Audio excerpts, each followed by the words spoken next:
တင်းငယ်တဲ့ကျင်နာမှုလေးတစ်ခုတောင်ဟိုလောဘကြီးတဲ့အတွေ့တစ်ခုကလူတယောက်ရဲ့ဘဝကိုဘလောက်အထိပြောင်းလဲသွားစေနိုင်တယ်ဒီနေ့မှာတော့သစ္စာတရားလောဘတရားနဲ့သူတို့ရဲ့အံဩဇာကြိုးစက်တွေကိုပြောပြမယ်အခန်းတဝင်းမြန်မာပုံမင်းတစ်ပုဒ်ကိုအတူတူနားထောင်ကြည့်ကြရအောင်ဟုတ်ပါတယ်ဒီပုံပြင်ရဲ့အဓိကအချက်ကတော့ကျင်နာမှုနဲ့လောဘကြားကထာဝရတိုက်ပွဲပါပဲဇလန်တဲမှာဆိုရင်သစ္စာရှိတဲ့ခွေးကလေးတစ်ကောင်ကဒီကိုချင်းတရားဆိုင်ရာတိုက်ပွဲရဲ့ဗဟိုချက်ထွက်လာပြီးလူတဘာဝရဲ့မတူညီတဲ့မျက်နှာစာတွေကိုဘလို့များဖော်ထုတ်သွားမလဲဆိုတာစိတ်ဝင်စားစရာပါပဲ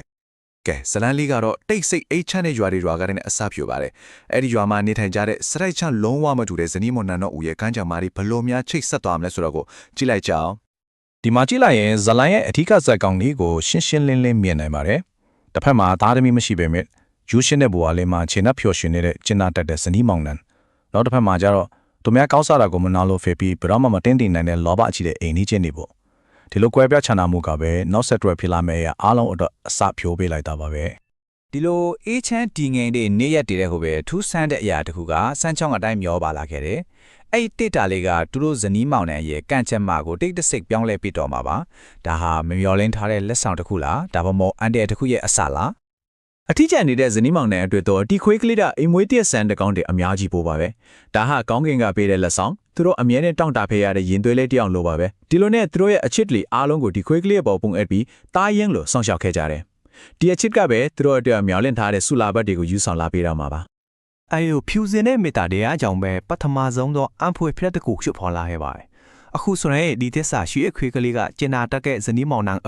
မမျောလင့်ထားတဲ့စီးစင်းဥစ္စာတွေကိုဘယ်လိုယူဆောင်လာပေးမလဲဆိုတာကိုကြည့်ကြရအောင်ဒီမှာကြည့်ပါအောင်ခွေးလေးကသူ့ရဲ့ထူးခြားတဲ့အာယုံနဲ့လေခွင်းလေးကနေရာတနေရာကိုအသေးအတန်တူးနေတယ်အဘိုးကလည်းသူ့ကိုယုံကြည်ပြီးလိုက်တူးလိုက်တဲ့အခါမှာတော့အံ့ဩစရာပဲရွှေငူရက်တနာတွေနဲ့ပြည့်နေတဲ့အိုးကြီးတစ်လုံးကိုတွေးပါလေရောဒါဟာစီးစိမ်ဥစ္စာကိုရှာတွေ့တာတတ်တဲ့မဟုတ်ပဲယုံကြည်မှုနဲ့သစ္စာရှိမှုအပေါ်ချီးမြှင့်တဲ့ဆုလာပတ်တစ်ခုလည်းဖြစ်ပါတယ်ဒါပေမဲ့ကံကောင်းချင်းကြီးရောက်ရှိလာတဲ့အတူအိမ်ကြီးချင်းရဲ့နှလုံးသားထဲမှာကိန်းအောင်နေတဲ့မနလို့ဝန်တိုစစ်တီလည်းနိုးထလာခဲ့လာပါ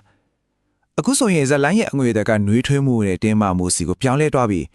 လောဘစိတ်ကရက်ဆက်တဲ့တစ္ဆာဖောင်းမှုတစ်ခုကိုဘလို့ဖြစ်ပေါ်စေခဲ့တယ်ဆိုတာကိုတွေ့မြင်ရတော့မှာပါအိမ်ကြီးချင်းရဲ့ချမ်းသာမှုစွတ်ဖွဲ့ချက်ကိုတီးတော်လေအခါလောဘကြီးတဲ့ဇနီးမောင်နှံရဲ့စိတ်ထဲမှာမကောင်းစိတ်ကြိုဝင်လာခဲ့ပါတယ်။မောင်မိုက်တဲ့ညတဲ့ညမှာသူတို့ဟာတစ္ဆာရှိတဲ့ခွေးကလေးကိုမြူးဆွဲခေါ်ဆောင်သွားပြီးသူတို့နဲ့မထိုက်တန်တဲ့ကံကောင်းခြင်းကိုခိုးယူဖို့ကြိုးစားခဲ့ကြတယ်။ဒါဟာတစ္ဆာဖောက်မှုရဲ့အစကြေကွဲစရာဇလန်ရဲ့နေရန်ပါပဲ။မမီးကြောင်မတင်နဲ့။ခွေးကလေးရဲ့မျက်လက်ပညာကကျင်နာမှုနဲ့တွေ့တဲ့အခါယေရနာတွေဖြစ်ပေါ်စေခဲ့တာကိုလी။ဒါဆိုလောဘနဲ့တွေ့တဲ့အခါမှာတော့ဘာတွေဖြစ်လာမလဲ။ကြားလက်ကလို့လုံးမကိုပြောင်းပြန်ပါပဲ။လောဘကြီးတဲ့ဇနီးမောင်နှံအတွက်ခွေးကလေးရဲ့မျက်လက်ပညာကရွှေငွေရတနာတွေမဟုတ်ဘဲကြောက်စရာမွေးတွေဖားတွေကဲမီကောက်တွေလိုအညစ်အကြေးတွေကိုဒါဖော်ထုတ်ပေးခဲ့တယ်မျက်လက်ပညာကိုနိုင်ကကောင်းခြင်းဆိုးခြင်းမရှိပါဘူးအဲ့ဒါကလူရဲ့အစိတ်ကိုပဲရောင်ပြန်ဟတ်တာပါဒီဆက်ဆုပ်ဖွယ်ရလက်ကလောဘကြီးတဲ့ဇနီးမောင်နှံရဲ့ဒေါသကိုမီးထိုးပေးလိုက်ပြီးဇလန်ရဲ့ပထမဆုံးသောခြေခွဲဖွယ်အထူးဆိုးကိုဥတီသွားစေခဲ့ပါတယ်ဒါကိုပဲကံကြမ္မာရဲ့တရားမျှတာမှုနောက်မှမဟုတ်ကံကံဤအကျိုးလို့ပြောကြတာပေါ့ဆိုတော့ကိုပြုလုပ်တဲ့ကောင်းမှုမကောင်းမှုတွေဟာနောက်ဆုံးမှကိုစီးကိုပဲထိုက်တန်တဲ့ပုံစံနဲ့ပြန်ရောက်လာတတ်တဲ့ဆိုတာပါပဲလောဘကြီးတဲ့ဇနီးမောင်နှံဟာသူတို့ရဲ့ဇန္တာမပြေဝမှုအတွက်အပြစ်မဲ့တဲ့ခွေးကလေးပေါ်ဒေါသပုံချပြီးခွင့်မလွတ်နိုင်တဲ့ဖိမှုကိုကျူးလွန်ခဲ့ကြပါတယ်ကြေကွဲစရာတွေထိပြက်ခဲ့မဲ့တစ္ဆာရှိတဲ့စိတ်ဝိညာဉ်ဟာဘယ်တော့မှအမှန်တကယ်ပြောက်ွယ်မသွားပါဘူးဇလန်းကဒီမှာတည်းမပြီးသေးပါဘူးအခုဆိုရင်တေဆုံးသွားပြီးတဲ့နောက်ပါတော့ဒီတစ္ဆာရှိတဲ့ခွေးကလေးကသူ့ရဲ့ချစ်လာစွာသောသခင်တွေကိုမျက်လက်ပညာနဲ့ဘယ်လိုဆက်ပြီးကာကွယ်စောင့်ရှောက်သွားမလဲဆိုတာကိုကြည့်လိုက်ကြရအောင်ဒီချိန်စရာလေးကဒုတိယအကျင့်မျက်လက်ပညာမွေးဖားလာပုံကိုရှင်းရှင်းလင်းလင်းပြထားပါတယ်ဇနီးမောင်နှံရဲ့ဝါနဲ့ပူဆွေးမှုကနေအဖွယ်တစ်ပင်ပေါင်းလာတယ်ပြီးတော့အဲ့ဒီတစ်သားကနေပြုလုပ်ထားတဲ့စုံနဲ့ကြီးဖွေကရွှေငွေတွေထုတ်ပေးတဲ့မျက်လက်စုံဖြစ်လာခဲ့တယ်အဆင့်တိုင်းဟာခွေးကလေးရဲ့မသေးဆုံးနိုင်တဲ့သစ္စာတရားကိုထင်ဟပ်နေပါတယ်ဒါပေမဲ့လောဘကြီးတဲ့အိမ်ကြီးချင်းတွေကတော့ပထမအကျင့်ကြာရှုံးမှုကနေသင်ခန်းစာမယူခဲ့ကြပါဘူးသူတို့ဟာမျက်လက်စုံကိုထပ်ပြီးခိုးယူကကိုပိုင်စီစဉ်ဥစ္စာတွေဖန်တီးဖို့ကြိုးစားပြန်တယ်ရလက်ကတော့ပူပြီးတော့ဆိုတော့ပါတယ်ရွှေအစားအနန်းဆိုးထွက်တဲ့အညစ်အကြေးတွေသာထွက်လာခဲ့တယ်ဒီတစ်ခါတော့ဒေါသတကြီးနဲ့မျက်လက်စုံကိုပြားကြတဲ့အချိန်မီးရှို့ချက်စီးပစ်လိုက်ကြပါတော့တယ်မီးရှို့ခံထားရတဲ့စုံကိုကျင်နာတတ်တဲ့ဇနီးမောင်နှံပြန်ရတဲ့အခါမှာတော့ပြားပုံငယ်လေးတစ်ခုသာကြံပါတော့တယ်ဒါဟာသူတို့ရဲ့မျောလင့်ချက်အားလုံးရဲ့အဆုံးသက်သူ သူတို့ရဲ့တစ္ဆာရှိတဲ့ခွေးကလေးနဲ့နောက်ဆုံးချိတ်ဆက်မှုလေးမိမ့်မိန်သွားခြင်းလို့ထင်ရပါတယ်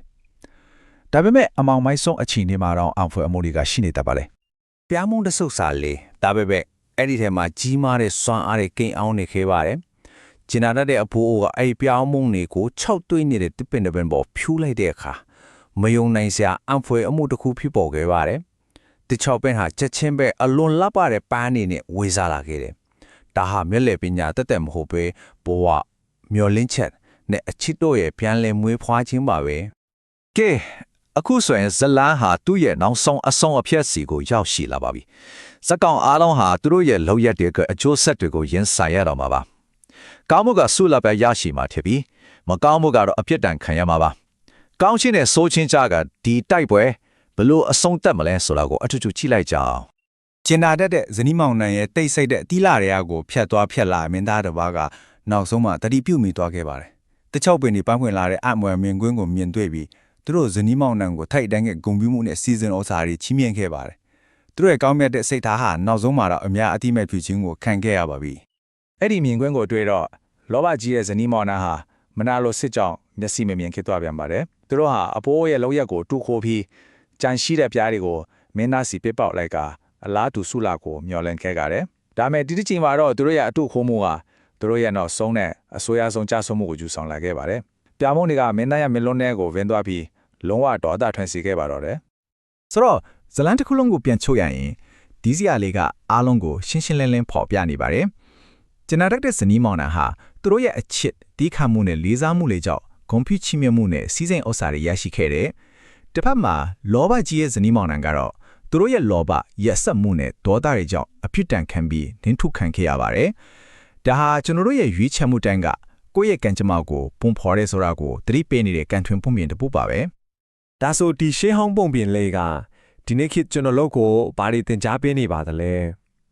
စစ်မှန်တဲ့ကြွယ်ဝချားဖမှုဆိုတာပစ္စည်းဥစ္စာပိုင်ဆိုင်မှုတွေကနေလာတာလားဒါမှမဟုတ်ကျွန်တော်တို့ရဲ့နှလုံးသားတွေကကျင်နာမှုနဲ့အချစ်တွေကနေလာတာလားဒါကတော့အားလုံးအတွက်ပြန်လည်စဉ်းစားသုံးသပ်စရာမေးခွန်းတစ်ခုပါပဲ